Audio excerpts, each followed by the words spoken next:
this game ends up going the distance here. Simply the incoming...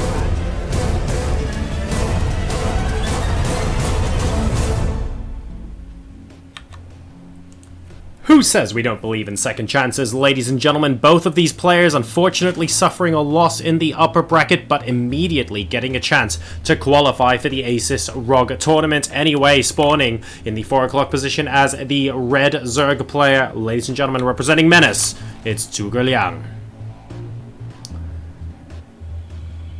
His opponent, spawning in the top left position as the blue Protoss player, representing Against All Authority, losing to Hyun, it's Psionic.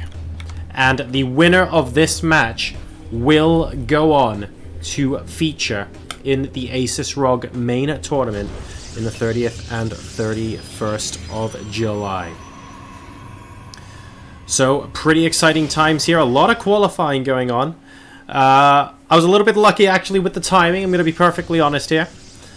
Reasonably happy that I got in when I did. These players, I think, have fought their way through like many earlier rounds, and I happened to pop up and start streaming more or less when the players actually got round to the qualifying round. So we've got a couple of really nice best of threes here, and we saw one player already qualify. And let's see if we can find a second one in this best of 3. Well, of course we're going to find one, but whether it is a Protoss or a Zerg remains to be seen. The bracket link, for those asking in the chat, should already have been in the chat. We've had Starnan qualify already, so he's a Protoss. We're going to have a Zerg or Protoss qualify from this match. Hyun is a Zerg, of course. I don't actually know the races of the other lower bracket match, so I wonder if it's going to be a Terranless qualifier here. It certainly could be, unless the last one is a TVT. I'm sure someone will tell us at the conclusion of this series. But anyway, all quiet on the Western Front so far this game. We've got a third base coming down at the 4-minute mark here from ZhuGeLiang as well. Psionic and ZhuGeLiang both just looking to macro up as hard as they possibly can. Checking for that gas timing, sees that there are 3 workers in it. Hasn't actually scouted the second one yet, but I'm sure he'll pop up and check that out very shortly indeed. Queen's popped out as well, and Psionic doesn't actually see whether or not a second gas is taken. Probably not crucial information at the moment. Ooh, but that was a little bit annoying. Not able to get that probe in for a second scout because the Queen does manage to pick it off. First blood to ZhuGeLiang in this particular game. So the third hatch is coming down. No additional units coming out to harass, unless you count, of course, the unbiddable plates and the Zealot here having a little bit of a party on their own. Warp Gate research on the way now as well. Mothership Core getting Chrono boosted out. And yes, to the person in the chat who did notice, I have changed the overlays between game Series 1 and 2. I was using the standard StarCraft overlays before. I'm now using the WCS 2.2 overlay because I haven't had time to go ahead and grab GameHeart. Brand new PC, of course, I'm on today. And streaming on less than 10 minutes notice as well. Went home, still in my cycling kit, and popped straight on to cast. Hopefully you guys are enjoying us bringing you the games today. Zealot trying his best to stop the Zerglings from getting in for a scout, but of course on his own he just can't do that.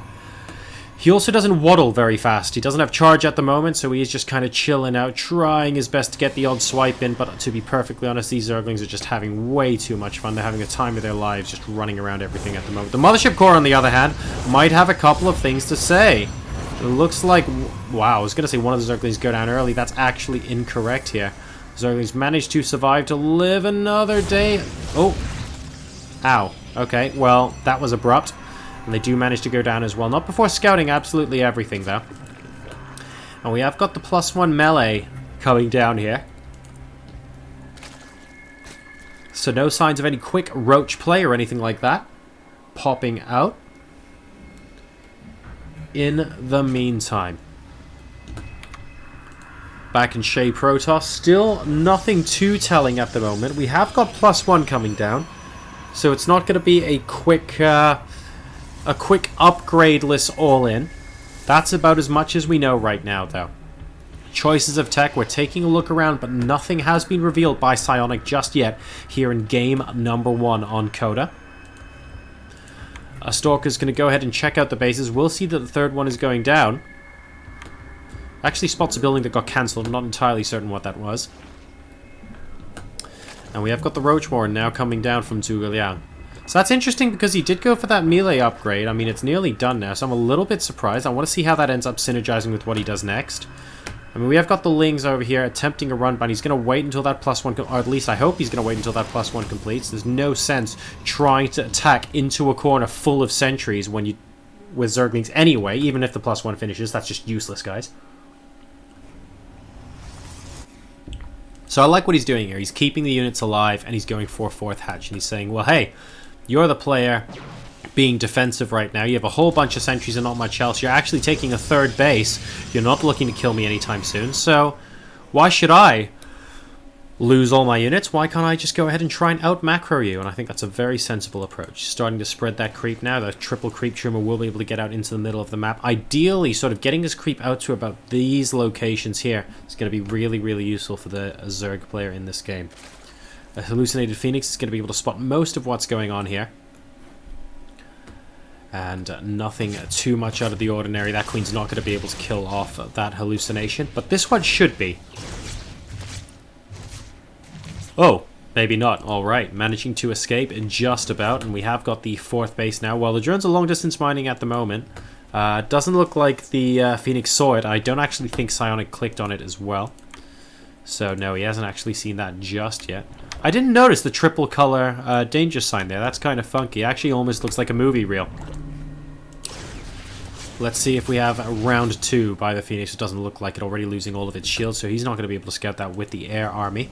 We now have, oh my god, I don't think I've seen that many sentries before, just kind of chilling out. This is a party going down in the middle of the map.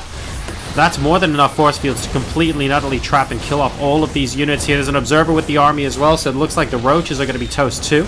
A couple of sentries going down there, ever so slightly careless, but ZhuGeLiang losing a good chunk of his forces right there. That was basically the vanguard of his army. And Psionic at the moment is going to be feeling reasonably relaxed. ZhuGeLiang is trying to get out as many mutants as he possibly can very, very quickly. And you'd look at those minerals and gas he's pulled up, going all the way up to 9 instantaneously here. I mean, he's got Roaches and he's got mutants. Doesn't look like he's really stuck to one particular tech path, though, and that's going to be a little bit awkward for him. 2, almost 3. Well, it's going to be 3 with this Hero Stalker left behind. Of those Roaches going down, and now the army supply at the moment, well, it's slightly higher for ZhuGeLiang, but he has to make sure it's all in one place. Ideally, actually, able to flank this army. He's sending in a couple of Lings. Is he trying to go for some sort of counterattack with this? He's got Roaches coming. Actually, if he knocks out the Forge, that could be big. This could be reasonably good, actually, for the Zerg player. Please knock out the Forge, or at least take out the Pylon. Please. Please. No, he's actually just going to go for the Workers instead. Fair dues. But the problem is, look at this army coming out here. I mean, Mutalisks are not the answer against a pure Stalker, pure Sentry army, guys. Spoiler alert, that doesn't tend to work too well. And this is, at best, a harassment force. I don't actually think Psionic is going to go down here, but I do think ZhuGeLiang isn't going to be able to defend against this. I am feeling like we're getting to the point now where I almost want to give this game to Psionic unless he has massive army pulled up that I don't know about. But I really don't think he does at the moment. We have a bunch of Mutalisks, oh god, and by a bunch I mean not very many left, trying to harass over here, and yeah, he knows it. ZhuGeLiang taps out. Psionic is going to win game number 1, and if he wins the next game, ladies and gents, against all authorities, Protoss player is going to be able to advance to the ASUS ROG tournament, so we'll see if he can do that.